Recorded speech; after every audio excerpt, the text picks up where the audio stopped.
시간 함께 하나님 말씀 살펴 읽도록 하겠습니다. 오늘 하나님께서 우리에게 주신 말씀은 미가서 2장 1절부터 13절까지의 말씀입니다. 미가서 2장 1절부터 13절까지의 말씀 봉독해서 읽도록 하겠습니다. 악한 궁리나 하는 자들, 잠자리에 누워서도 음모를 꾸미는 자들은 망한다. 그들은 권력을 쥐었다고 해서 날이 새자마자 음모대로 해치우고 마는 자들이다. 탐나는 밭을 빼앗고 탐나는 집을 제 것으로 만든다. 집 임자를 속여서 집을 빼앗고 주인에게 딸린 사람들과 유산으로 받은 밭을 제 것으로 만든다. 그러므로 나 주가 말한다. 내가 이 백성에게 재앙을 내리기로 계획하였으니 이 재앙을 너희가 피해갈 수 없을 것이다. 너희가 거만하게 걸을 수도 없을 것이다. 그처럼 견디기 어려운 재앙의 때가 될 것이다. 그날이 오면 사람들이 너희를 두고서 이러한 풍처씨를 지어서 읊을 것이다. 슬픔에 사무친 애가를 지어서 부를 것이다. 우리는 알거지가 되었다.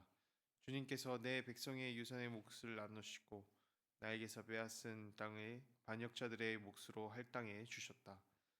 그러므로 주님의 총회에서 줄을 띄어 땅을 나누고 제비를 뽑아 분배할 때에 너희의 몫은 없을 것이다. 그들의 예언자들이 말한다. 너희는 우리에게 예언하지 말아라. 이 모든 재앙을 두고 예언하지 말아라. 하나님이 우리를 망신시킬 리가 없다. 야곱의 족속아, 너희가 어찌하여 주님의 영도 분노하시느냐? 주님께서 정말 그런 일을 하시느냐? 하고 말했느냐? 나의 말이 행위가 정직한 사람에게 유익하지 않느냐? 요즘에 내 백성이 대적처럼 일어났다. 전쟁터에서 고향으로 돌아가는 장장처럼 안심하고 지나가는 사람들에게서 너희는 그들의 옷을 벗겨갔다. 너희는 내 백성의 아내들을 그 정든 집에서 쫓아냈고 그들의 자녀들에게 내가 준 복을 너희가 영영 빼앗아 버렸다. 썩 물러가거라. 여기는 너희의 안식처가 아니다. 이곳은 더럽혀졌고 끔찍한 멸망을 당할 수밖에 없다. 거짓말쟁이나 사기꾼이 와서 너희에게 포도주와 독한 술이 철철 넘칠 것이다 하고 예언하면 그 사람이야말로 이 백성의 예언자가 될 것이다. 야곱아, 내가 반드시 너희를 모으겠다. 남아있는 이스라엘 백성을 다 모으겠다. 내가 너희를 우리로 돌아오는 양떼처럼 모으겠다. 양떼로 가득 찬 초장과 같이 너희의 땅이 다시 백성으로 가득 찰 것이다.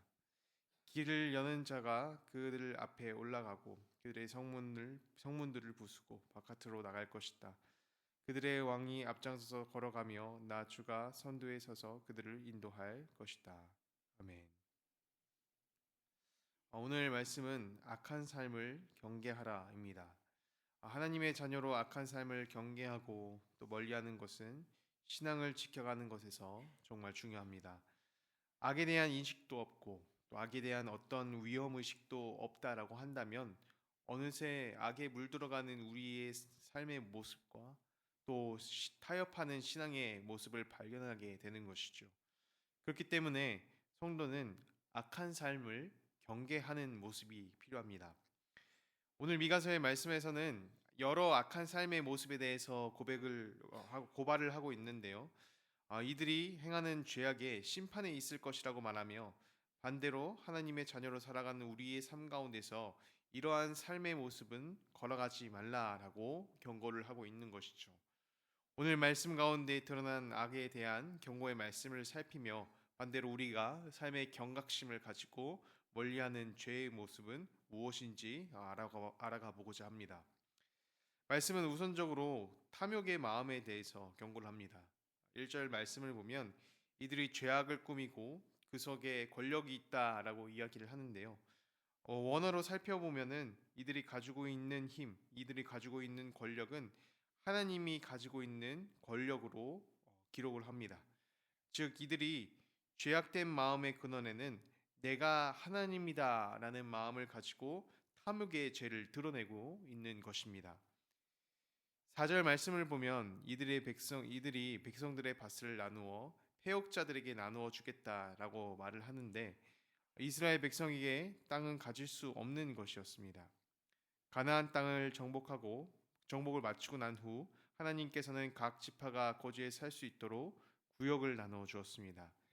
이들에게 땅은 하나님께서 살도록 정해주신 구역이지 소유할 수 있는 영토는 아니었습니다.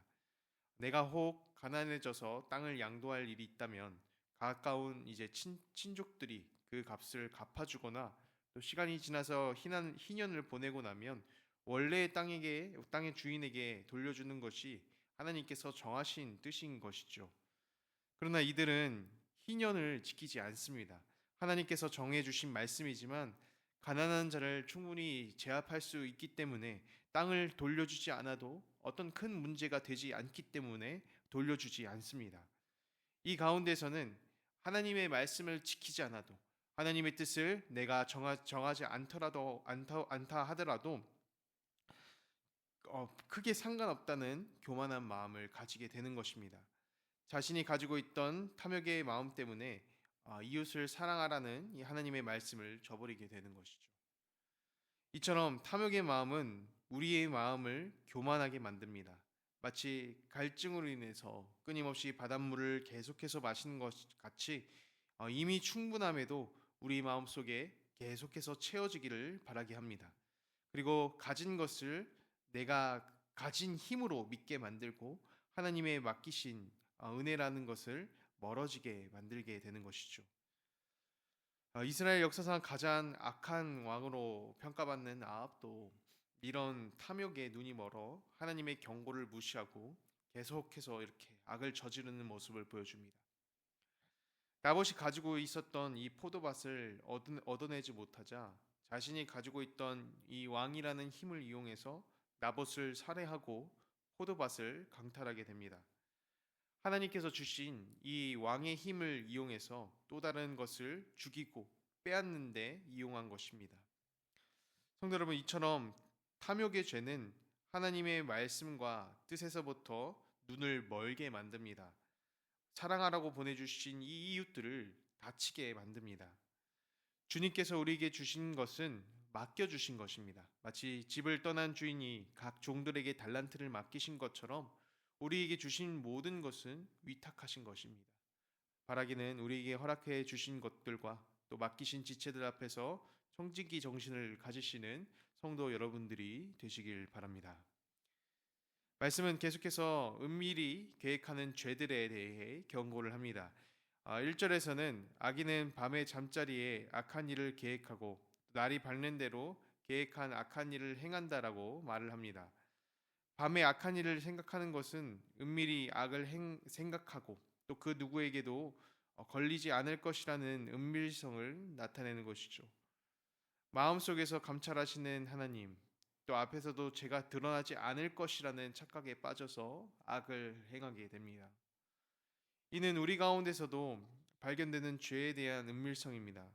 죄에 대한 마음의 생각이 크기 때문에 이렇게 해도 걸리지만 않는다면, 내가 누구한테 들키지만 않는다면 모를 것이다 라는 생각이 커져가게 되는 것입니다. 제가 신학교에서 공부를 하면서 시험을 칠 때 특정 과목에 코람데오라는 시험이 있었는데요. 이것이 어떤 시험이냐면 시험을 칠 때 문제를 적어놓고 감독하는 교수님은 밖으로 퇴장하십니다. 그렇게 되면은 시험을 보게 되면 컨닝을 하더라도 내가 답을 베끼더라도 감독할 사람이 없기 때문에 전혀 문제가 되지 않습니다. 그런데 놀랍게도 거의 매번 대부분 감독하는 사람이 없는 시험, 누군가 지켜보는 사람이 없는 그 시험들 가운데서 학생들은 컨닝을 하지 않습니다. 코람데오라는 말 그대로 하나님 앞에서 내가 하나님이 바라보는 그 앞에서 시험을 친다라고 생각을 하게 되니까 이 학생들이 컨닝을 할 수가 없게 되는 것이죠. 이처럼 우리 가운데 은밀한 죄에 대한 마음이 있다면 이 코람데오의 마음, 하나님 앞에서 언제나 내 삶을 보고 계신다라는 생각을 가지게 되면 은밀히 짓게 되는 죄에서 멀어질 수 있게 됩니다. 괜찮겠지라고 생각하는 죄에 대한 마음도 하나님께서는 보고 계십니다. 우리가 이 사실을 받으며 죄의 마음을 멀리하시는 성도 여러분들이 되시길 바랍니다. 죄가 마음을 가지고 또 악한 삶을 살아가는 삶은 하나님의 말씀도 자신의 뜻대로 바꾸어 듣게 만듭니다. 성경은 죄를 위해 말씀을 나의 뜻대로 바꿔 이해하는 그 모습을 버리라라고 경고를 합니다. 6절의 말씀입니다. 그들의 예언자가 말한다. 너희는 우리에게 예언하지 말아라. 이 모든 재앙을 두고 예언하지 말아라. 하나님이 우리를 망신시킬 리가 없다. 이들은 악에서 돌이키라는 하나님의 경고의 메시지는 없는 것이라고 이야기를 합니다. 앞서 말씀했던 이 아합 왕에게도 하나님의 말씀을 말한다라고 주장하는 선지자들이 있었는데요. 하나님께서는 계속해서 악을 쫓고 또 죄의 모습을 걸어가는 삶을 산다면 너의 삶에 재앙이 있을 것이다라고 엘리야 선지자를 통해 말했지만, 거짓말을 하는 선지자들은 하나님께서 어찌 우리한테 재앙을 내리겠습니까? 평온할 것입니다. 재앙은 없는 것입니다. 라고 말을 하며 이 아합이 악한 일을 하기에 좋은 말만 하게 됩니다. 아합이 죄에 빠져서 마음대로 살 수 있도록 하나님의 말씀을 자신의 마음대로 생각하게 되는 것이죠. 이처럼 죄에 눈이 가게 된 중심은 하나님의 말씀을 보고 싶은 것만 보고 보기 싫은 부분은 눈을 닫게 만듭니다. 성도 여러분, 하나님의 말씀은 우리에게 힘을 주기도 하고 또 죄에 대한 마음으로 걸어가고 있다면 이 말씀을 통해 우리 가운데에 찔림을 줍니다. 우리에게 주시는 하나님의 말씀을 하나님께서 주시는 말씀 그대로 받으며 악을 멀리하는 삶을 살아가는 주님의 백성들이 되기를 간절히 소망합니다. 이 시간 함께 기도하도록 하겠습니다. 하나님 아버지, 오늘 하루도 주님의 백성으로 이 땅을 살아가게 하시니 감사합니다. 우리의 마음 가운데서 죄에 대한 마음이 끊어지지 않고 찾아옴을 느끼게 됩니다. 나의 마음을 아시는 주님을 생각하며 죄를 이겨내는 삶을 살 수 있게 성령 하나님 우리의 삶을 주장하여 주시옵소서. 때론 우리의 연약함 때문에 죄의 모습을 가지고 살아갈 때도 회개하는 마음을 주시고 우리에게 주신 말씀과 마음에 따라 하나님의 뜻을 택하고 살아가는 신앙의 모습을 허락해 주시옵소서. 이 땅 가운데 오신 그리스도의 사랑과 또 기쁨과 감사로 나아가기를 원합니다. 나의 죄를 구원해 주신 사랑에 기뻐하며 이 땅의 육체를 가지고 오신 은혜에 감사하는 한 주를 살아갈 수 있도록 도와주시옵소서. 우리의 삶의 모든 영광을 주님께 올려드리기를 원하며 우리의 사랑을 선물로 주시는 예수 그리스도의 이름으로 기도드립니다. 아멘.